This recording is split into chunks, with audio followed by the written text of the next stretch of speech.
Hello and welcome to this brief explanation on how I went about doing my stop motion animation. Obviously it was all on paper, so I couldn't really get screenshots or anything, so I decided I'd do a kind of video thing explaining my process.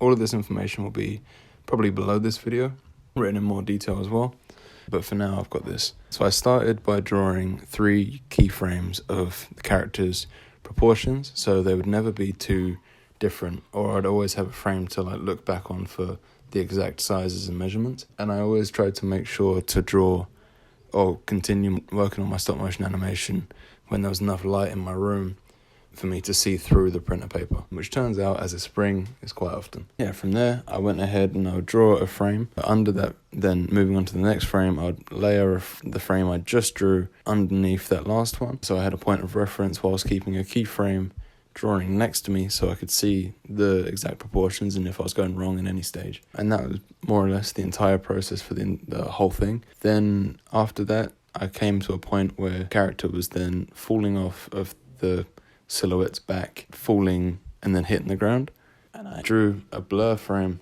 or 2 blur frames, but really I should have done 3.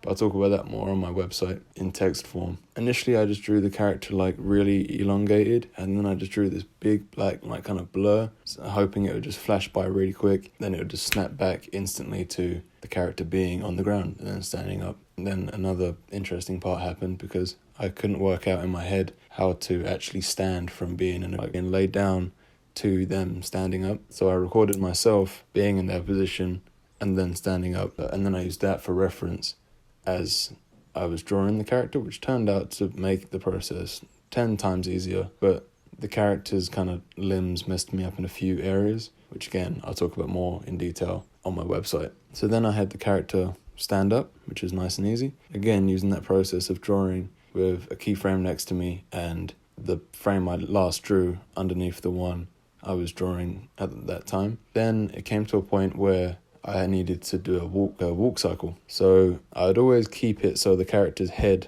was a whole head, directly next to character's last head was. And to do that, I would draw the character standing, then take my next sheet of paper and then draw a little mark where the head needed to line up. Then I'd just pull that piece of paper along so it lined up with the original body again. So the proportions of the character were always the same. So that was the sketch of the character done. Then it came to a point where I needed to obviously ink them, color them in. Initially, I was doing it so I was coloring 1 frame at a time, but it took quite long. So I ended up laying about 5 or 6 frames of the animation on the desk, proceeding to color each one individually. So I'd do all the black ink on all the frames, put that pen down, take the red one, do all of that, and then color the silhouette on every one, which sped the process up a ton because I wasn't switching pens every 10 or so seconds. Then after that was finished and I drew all my frames, made sure that it was all in order, I had to scan them.